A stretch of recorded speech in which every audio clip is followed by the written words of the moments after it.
Hi, this is Yoshi. This is another Care Collab video. This time we're talking about seedlings, and there are a lot of people involved in this. So I will put all those guys' names here, and then also put the links for their channels down below in the description. This is probably the easiest way for me to do this. But anyways, seedlings. That would be probably the cheapest way to get a hold of very expensive orchids. For example, this at this point is not doing really well, but this is Dawiana, Cattleya Dawiana, and I have to list it on my eBay for $48, and it goes just like that. People just buy them, and if the seedling is $48, think about how much it would be for seedlings. I mean near blooming size. You know what I mean? It's kind of scary to think about it even now, but this is not really doing well. So I have another one coming in. But anyways, seedlings. There are so many people care for them so many ways, and also it's all depends on how often you take care. How often you would water, or your lifestyle, or where you're growing, and all that stuff all combined. It's all different. One thing I have to tell you though, seedlings like more moisture in the media more than size or bigger size. Don't ask me why, but that's how it is. And so I just want to go really quick and take a look at my seedlings here. Cattleya maxima, Violacea, Paparata, Laelia Paparata. I don't know what they are. They're dying. I don't know. But spotted sunset cross, Laelia Paparata, Leopoldii, and from like, let's say the Paparata over here eventually become this big, and this is still a younger plant. From this to blooming size, it's gonna take a while too. Like this is from Carmela. This is happened to be BLC Roberts Choice D. Or like how about this Hawaiian Passion Carmela. This is still a young plant. It's gonna be probably 2 to 3 years till bloom. But if you're an orchid enthusiast, you know this, that's not too far out. And for example, this one is pretty much near blooming size, Toshie Aoki Starburst.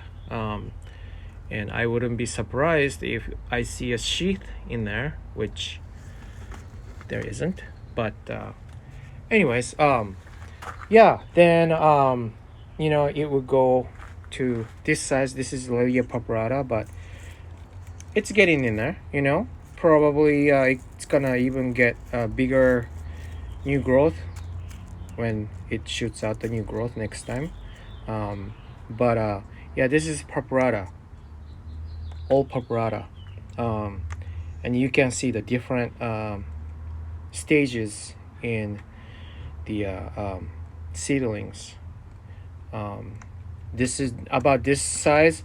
You would think about a little bit of a faster cycle, wet and dry cycle. Otherwise the roots will start rotting out. You cannot water this like seedling was, and then also the media would be different too. This is a little bit of a medium size bark, and I put some lava rock also, whereas those guys have seedling bark. It holds more moisture inside. So you know, when you water, it stays in, and the seedlings takes in all those moistures, you know. But here's another thing too. Sometimes it's different according to what you have too. Those are happen to be cattleya, but if you turn around, those are seedlings of Oncidium types. Sunny Days, Hilo Bay. This is what they are. I put a little bit of sphagnum moss on top of seedling bark, so it contains more moisture. But I'm also growing in a greenhouse, and even though humidity could be higher than indoor house situation, it could still get hot. So that means it could dry out pretty quick. Around this season, in what is this, May, beginning of May, here in 8B zone, 8B, Pacific Northwest in the United States, I could water maybe twice at least. Depends on the weather. Today's happen to be not really hot. What is this? 73 degrees in here, and the door is wide open for ventilation. Now, being said that, since the media is always moist for seedlings, it could get moldy. So you want to have a really good air circulation. Otherwise, the root still will rot, even though they like a lot of moisture.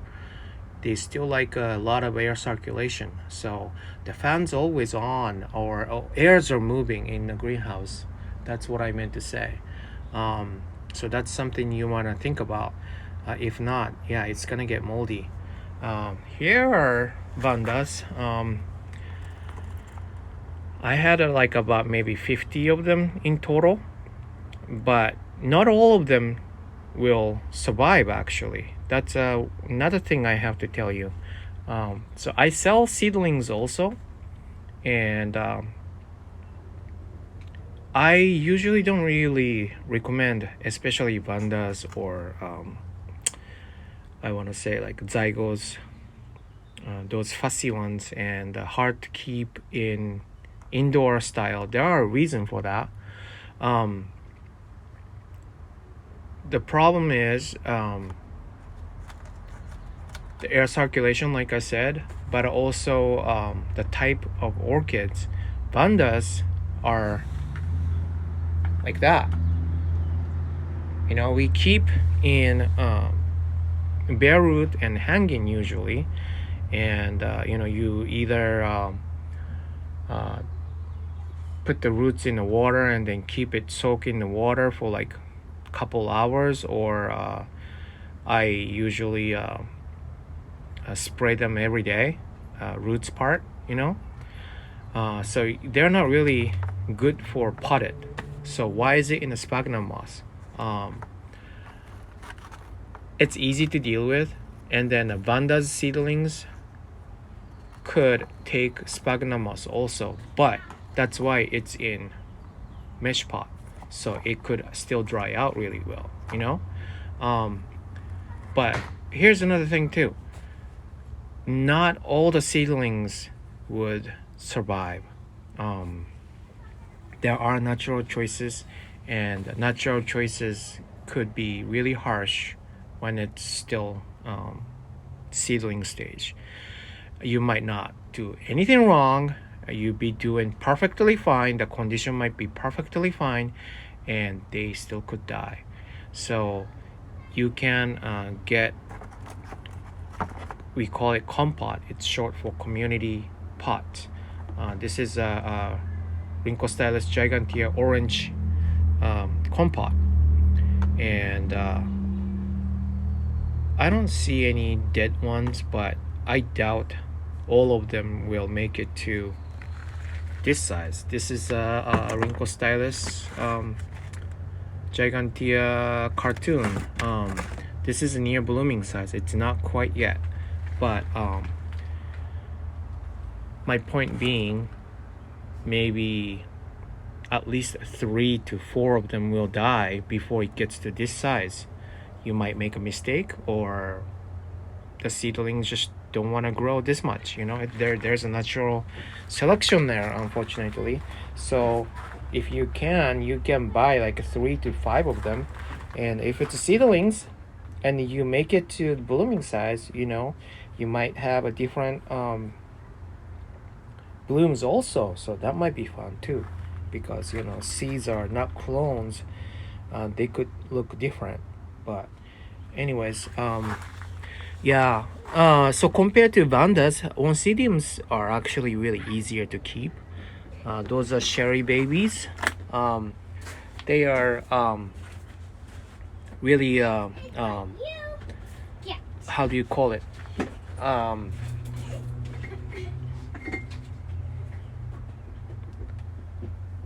They are very vigorous grower. To know those fact, like which ones are vigorous and which ones not, that's a good thing to know. You can sometimes ask your seller before you buy. Like those guys can root really easily. It's already fully rooted, but that's cherry baby. So anyways, what else can I tell you? It's good to know what kind of seedlings you're growing. Like let's say monopodio versus symphodio is all different too. Vandas are monopodios, so you don't want water in crown, right? Just like a regular phals, regular Vandas, you don't want that unless it's gonna dry out in time. But they tend to still have a stem rot. That's how I kill those Vandas seedlings. That would be my number one reason, rather than crown rot, which is kind of weird to me. But see this one, trying to keep it on, but it's not gonna probably make it. It's a stem rot, and leaves are falling off.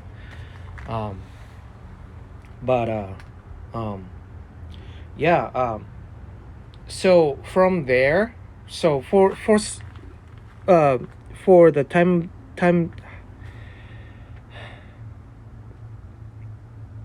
for time being, I would say from here I made some success in here. Some of them, like let's say this one was actually never potted in a sphagnum moss, but it was water culture before, and I just put it in lava rocks. This is, I want to say, pretty close, right? Neophoenicia cross. So this is not a seedling anymore, but it took probably 3 years from the ones that you just looked. And here is a good example. This one, the leaves, don't mind the leaves marking. I don't know what they are, but this is Vandopsis lysocheloides. I got this 3 years ago. I think 3 years ago, at least 2 years ago. And it could get big, but also slow grower. But those are survivors. I had 2 maybe, and 1 died, and this one is going on. It's surviving, and it's still growing. You see the new leaf right there. Yeah, and even if it's a Vanda, I put it in the sphagnum moss and the lava rocks mix for it can have a moisture, and yet it can dry out easily. So that would take care of the Vanda's characteristics. But yeah, also Another thing you need, in my opinion, more than anything, is patience. They're like orchids aren't growing that fast, unfortunately. So you gotta wait long time. Cattleyas, from those, we call it plug. It's in a plug, and then you take it out and then put it in a seedling. That's what I do, at least. Um, from there to blooming size, it could take 5 years, 7 years, and that's why I don't really recommend this seedlings to beginners, even though it's cheapest way to expand your collection. Um, you also have to have a lot of patience, because if you have only seedlings, you gotta wait 3 years, 4 years, 5 years without any blooms. Can you do that? And do you think you can provide a really good care and not gonna kill it until blooming size? You know what I mean? The best way might be adding on to blooming size orchids already you have and you're busy with taking care of them, and then in between you would take care of the seedlings. Of course you have to baby them, but you know what I mean. You can wait while you're busy with already blooming size orchids, and before you know it, it will become like this size, you know. Or what's the good example here? I'm trying to think of ones that I grow from seedlings. This one here's a good one. This is a dendrobium, but you see this tiny little one right there? That's where it started, and 2 years later it got this big.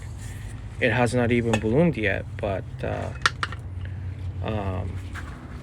yeah, need a lot of patience, and you have to know also like when to up pot, I guess, because a lot of them, and you see this in when you buy near blooming sizes, especially you see plugs and the sphagnums in the middle of plants. What people do, or what orchid nursery do, is that's how you grow them for maybe 2 years or 3 years or so. Maybe 2 years, not 3 years. At some point they put them up pot them in the bark, but they don't have time to get rid of it. So what they do is just up pot with the plug inside, and that way they save some time. So what happens is you don't know that, and you keep watering. The center of it is still moist, but outside is dry. If you don't know that and you don't repot it, they might just die as well. You know what I mean? But flip side is that's how they grow seedlings. Lots of moisture in the media, and at some point it will grow out, just like this one was. This is not in a seedling mix anymore, as you can see. It grew out of it, and tip in a 2-inch pot. That's when you want to repot to a bigger size bark, bigger size of a pot, so that it will have water, but it dries out quicker. So like those, when you see this is a new growth right there. This is still young plant, but it could see this is a near blooming size, I call it, because this is a what do you call it, blind sheath. Tried to bloom, but it couldn't because it's still not matured enough. That's the sign of how, where your plant stage is. You have to know that too. So when this one produce roots, I'm going to repot it to like this. This is a large bark, and mesh pot. That's how I like Cattleyas, to provide faster wet and dry cycle. If I have that mesh pot, then I could even get away with the seedling bark in it too. But you know what I'm saying. So from there, eventually, it will become like this. But you also want to know what type of plants you're dealing with. Some of them are Oncidium, some of them are miniature Cattleya, maybe. You know, like a Schillerianas are smaller size, so it looks like a seedling yet. It looks like a young plant yet, but it could be blooming. So what are you gonna do? You might want to put it in this kind of a type of a, or what I would do is I pot them into those larger bark, larger lava rock, so that it won't take the water and then leave it in, so it doesn't stay soggy long time. But if you don't know what Cattleya schilleriana and then the blooming size is, then you will never know, you know, and then you will leave it in the seedling bark forever, and then it might not have a big or good root system. This is a good example right here. This is Catoletonia, Maui made, whatever it is. This is actually a compact Cattleya, so this could be very well blooming size, even though it has not bloomed for me yet. But see, there's a new growth there. So I might want to mount it, you know, something like that. So more of how to grow them is important too, but it's important to know when you want to app pot them too. Or like, for example, this is a Hawera Lava Burst Pacific Sunrise. It's got only like 2-3 pseudobulbs, but those guys can bloom, as you can see. This one has only 2 pseudobulbs, 3 maybe. There's a seedlings right here, and then grow this one, and then it decided to bloom.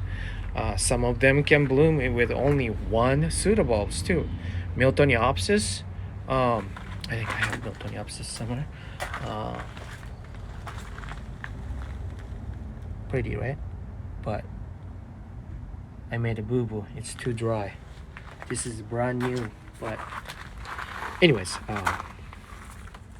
this one is a Miltoniopsis seedlings. It will create pseudobulbs almost pretty close, but I wouldn't be surprised if one of those will have a spike. Miltoniopsis can bloom with only 1 spike. It would not have lots of blooms or anything, but it can. So that kind of can fool you, you know, like 2 or 3 pseudobulbs, then it still should be a young plant, and yet it can bloom.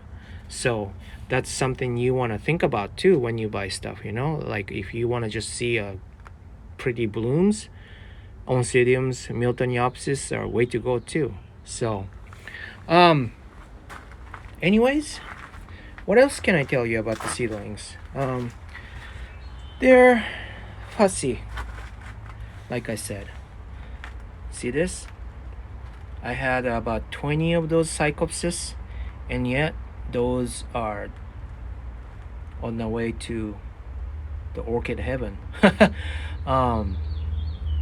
And the other 14 or 15 of them, they were totally fine, and it's growing on, and it went to some other home, you know.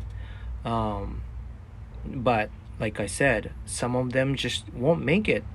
I gave them exactly the same care, and those didn't make it, especially this one. Yeah, those are goner.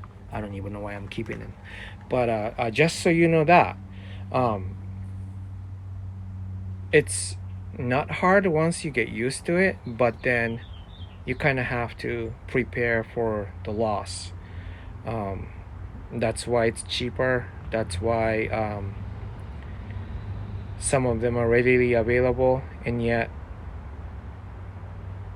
a lot of them won't make it. So, I would recommend, if you can, I would recommend to buy like 3, 4, maybe 5 of them.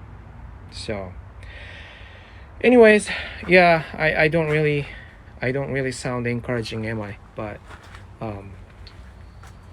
seedlings are fun. I tend to like to watch the development of seedlings.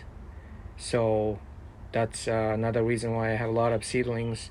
But one thing for sure is when it is about to bloom, that means that seedling is totally acclimated to your condition and your habit. So it will just keep going on and on and on for you. That's another good thing about growing from a seedling. It actually adapted already to your condition. So it could be cooler than how it's supposed to be. It could be hotter than how it's supposed to be, and yet they might do fine. That's another big advantage of having a seedlings. So, anyways, wow, 25 minutes. It got too long. I love growing seedlings, so that's why. But, anyways, I hope that would help people who was thinking about getting the seedlings. Please don't discourage if it dies. It's just sometimes what it is. That's all I can say. And ask people on YouTube. Ask people in orchid nurseries. They love to help you out. So I'll leave it at that, and thank you for watching. I didn't think it would be this long video, but yeah, you guys have a good day. Bye.